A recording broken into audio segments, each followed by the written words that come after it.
অনেক মজার, বানানিও অনেক সহজ, চুলার কোনো ঝামেলা ওই নাইগা। কয়েক মিনিট হাতে থাকলে পাউরুটির এই কেক রেসিপিটা যে কেউ বানায় পারবো, যে কোনো ওকেশনে, যে কোনো সময়ে। আসসালামু আলাইকুম প্রিয় ভাই বোনেরা, আশা করি আল্লাহর রহমতে ব্যক্তি বালা আছেন, আমরাও বালা আছি আলহামদুলিল্লাহ। আজকে আমি লগে পাউরুটির জন্মদিনের কেক বানাই দেখাম। সফট ক্রিমি চকলেটি এই কেক বানাইতে চুলার ঝামেলা করুন লাগতো না, চুলার যাওয়া ছাড়াই আমরা এই কেকটা বানাই তারবেন অনেক সহজেই। 2 কাপ হুইপ ক্রিম লয়ে লইছি, পরিমাণ মতো চিনি দিছি। চিনিটা কিন্তু অবশ্যই গুঁড়া হয়ে দিবেন, ব্লেন্ডারে বা ফাটার মধ্যে ফিসলে দেখবেন যে পাউডার লসুন হয়ে গেছে গা। দেহাইরা ডাল গুটনি, দেহাইরা গুদাম অকরে 10 মিনিট লসুন, 10 মিনিট গুডলে ওই দেখবেন যে অকরে ঘন হয়ে গেছে গা। কোন রকম বিটার মেশিন ছাড়া হুইপ ক্রিম এতটা ওই সুন্দর ঘন হইব। একটুখানি আমার আলাদা বাড়ির মধ্যে ডাইলা দেখাই এটা কত্তানি ঘন হয়েছে।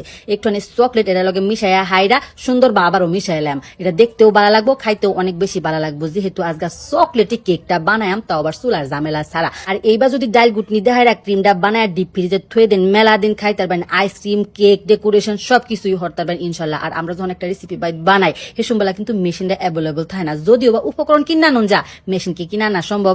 যাক একটুখানি তেল দেহাইরা চকলেটটা গলায় লাইতে। তবে আমরা যদি চাই তেলের জায়গায় বাটার বা দুধও ব্যবহার করতে পারেন। প্রথমে একটু তেল ব্যবহার করছি, পরবর্তীতে একটু দুধ ধরে চকলেটটা একটু নরম বানায় লইছি। এন্ড আমি পাউরুটিরে কাটতেছি আর চুলার মধ্যে চকলেটটারে বয়াই দিছি। পাউরুটির সাইডে যে ব্রাউন অংশটা আছে কাইটটা আলাদা হয়ে লইছি। এই 8টা পিস দেহাইরা ওই অকরে সুন্দর কেক হয়ে যাবো। একটুখানি দুধের মধ্যে চিনিটা দেহাইরা সুন্দর করে মিশাই লইছি, এটাই সিরাপ হিসেবে ব্যবহার করাম।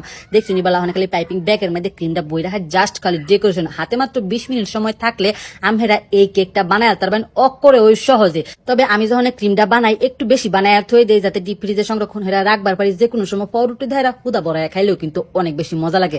কাছের একটা থালির মধ্যে সুন্দর হয়ে ক্রিমটা দেহাইরা ওখানে জাস্ট খালি পাউরুটি বয়াই দিছি, কেকের লোচন হইরা। দেখছি নি বলা ওখানে খালি উপরে ধারে যে দুধ আর চিনি মিশাই থই দিছিলাম না সিরাপ, সেটা জাস্ট দিয়ে দিছি। চামিচের মধ্যে একটু চকলেট আছে, এর লাগে একটু কালারটা অন্যরকম আইছে। ওছাড়া কিন্তু দুধ দই দিছি। ওখানে আবারও ক্রিমটা দেহাইরা জাস্ট খালি উপরে ধারা ফিনিশিং দাম। অনেক অনেক সহজ একটা রেসিপি। আমি সব সময় চেষ্টা করি আপনাদের লগে সহজ সহজ রেসিপি শেয়ার হতে লাগে। আমার রেসিপি ফলো হইরা যারা বাচ্চারাই হরুন তারা অবশ্যই আমার ছবি তুলা ফাটাবেন, কারণ আমার অনেক অনেক বেশি ভালো লাগে। পরবর্তী ভিডিও বানানোর উৎসাহটাও কিন্তু আমি হেনতেই পাই। আমরা ভালো ভালো কমেন্ট হরুন, কেলা কইতে কমেন্ট হরতাছুই, এটাও কিন্তু কয়ে যান যে বিভিন্ন অঞ্চলের বিখ্যাত বিখ্যাত রেসিপি আমি এটারাই হরার চেষ্টা করি।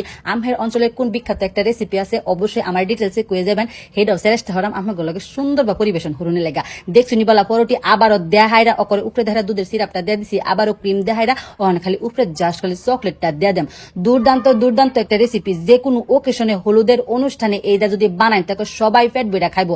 আর যদি মনে হন যে ভাই জন্মদিন থাকে, কোন রকম কেকের ডেকোরেশন না থাকে, এই রেসিপিটা উপহার দেওয়া দেখুন যে অকরে কোনো অংশে কেকের সাথে কম না। এই চকলেটের মধ্যে একটুখানি বাদাম দিয়ে দিলাম, বাদামটা দিলে এটা খাইতে আরো বেশি ভালো লাগে। বাদামটা কিন্তু ভাজা হইয়াছিন। চকলেটটা দেহাইরা উপরে দেহারা লেপা দিছি, তেল দেওয়ার পরে কিন্তু চকলেটটা বাড়িয়েছেন। দুধ দেহারা কিন্তু আরেকটুখানি পাতলা হয়ে রয়েছে, যাতে আমার চকলেটটা একটু কম হই লাগে। দেখছুন বেলা আধা ঘন্টা পরে আমি বার হচ্ছি, উপরে দেহারা একটু কোকো পাউডারটা দিয়ে দিছি, সুন্দর দেখা যাওয়ার লাগা। আধা ঘন্টা থইলে ওই বেশিক্ষণ থুন লাগতো না। তবে যদি চান এটা পিজা রাখা হাইরাও খাইতে ওখানে একটা স্লাইস আমার ঘরে উড়াই দেখাই যে বিশ্বাস এটা যে পাউরুটি দেহাইরা বানাইছি বিশ্বাস হরুন লাগবো, কারণ বাইকটারাই হলে ওই বুঝবেন যে এটা কতটা স্বাদ। কেকের সাথে কোনো অংশে ওই কম না। আমি যেটা উপকরণ ব্যবহার করছি অনেক সহজ এবং সাধারণ উপকরণ, দেখতে যতটা সুন্দর খাইতে এর চাইতে বেশি মজার। আমি সবসময় আমার রেসিপির প্রশংসা করি, খাইতে তো ভালো লাগে। যে যেটা